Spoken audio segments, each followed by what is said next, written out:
So we live in this world where pretty much all our audio is surgically clean, right? Digital perfection. But one producer, well, he's basically waging a war on all that. We're about to dive into the hardware chaos of Grandmaster Junglegazer, an artist who finds music in the beautiful breakdown of machines. And this right here, this single quote, is the key to his entire universe. It perfectly frames the battle we're talking about, the super clean, predictable world of digital production versus the raw, chaotic energy of analog decay. This isn't about sounding old, retro. It's about sounding alive. Okay, so what does that even mean? Music that's fighting for its life. Well, it sounds like whole new genres. Junglegazer isn't just making a few weird tracks. He's literally building entire sonic worlds, and each one is its own unique landscape of beautiful destruction. I mean, just look at the range here. It's wild. You've got stuff like Majungo Jungle on one end, which is just pure frantic high BPM chaos. But then on the other, you have homemade realism, which has this incredibly raw, almost fragile, emotional feel. And it's no shocker that something like post-jungle is probably going to take off, right? It totally taps into that modern vibe of tearing down familiar sounds and building something new from the pieces. So the big question is, how in the world does he actually make these sounds? Okay, this is where things get really, really interesting. We're not talking about some fancy plugins or software presets. We're talking about physical, hands-on, and honestly, pretty destructive methods that treat the studio more like a mad scientist's workshop.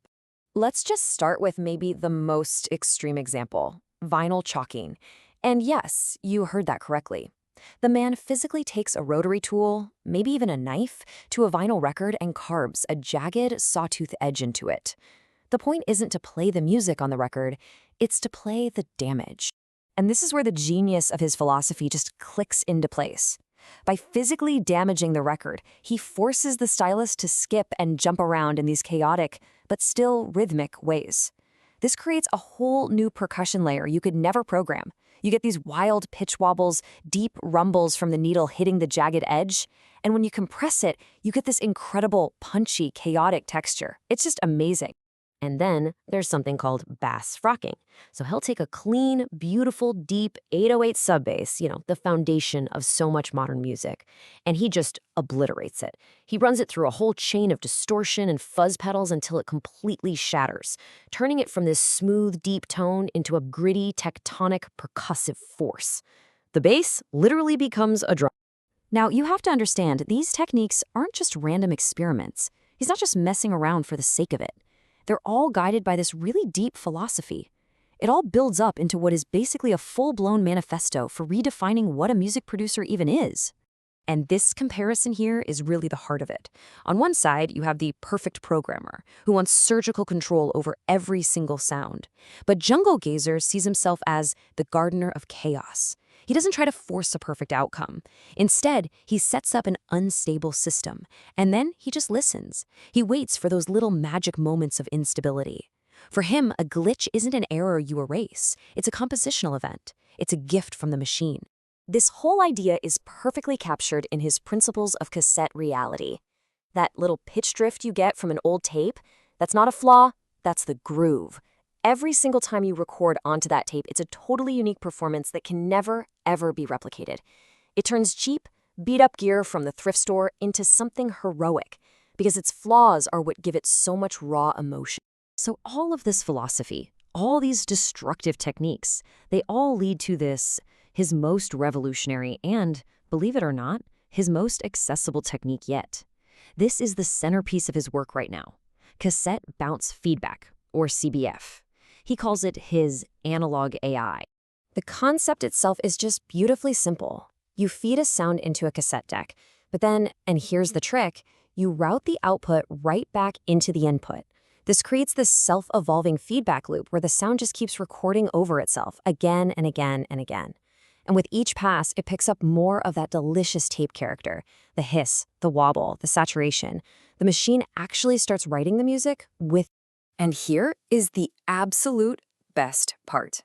Just look at how simple this setup is.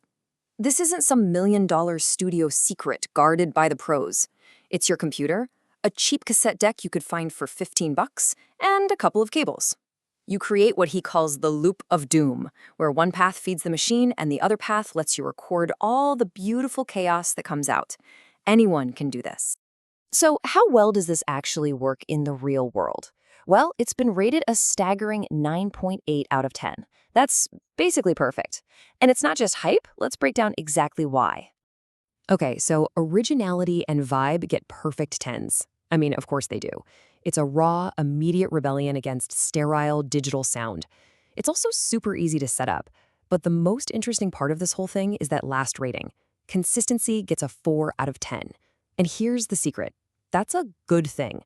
The absolute magic of CBF is that you can never get the same sound twice.